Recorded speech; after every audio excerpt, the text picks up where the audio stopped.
Richland deputies have made an arrest now in an overnight stabbing in the Harbison area of Richland County. The suspect is 20-year-old Austin Aldridge. Deputies say they responded to a report of a stabbing in the 400 block of Harbison Boulevard around 2 in the morning.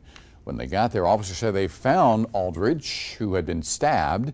Investigators say they believe an argument between him and another man turned physical and ended in Aldridge being stabbed. He was taken to the hospital and released. It's unclear who the other man is and if he will be charged in the incident. Deputies say the two men knew each other and is believed to be an isolated incident.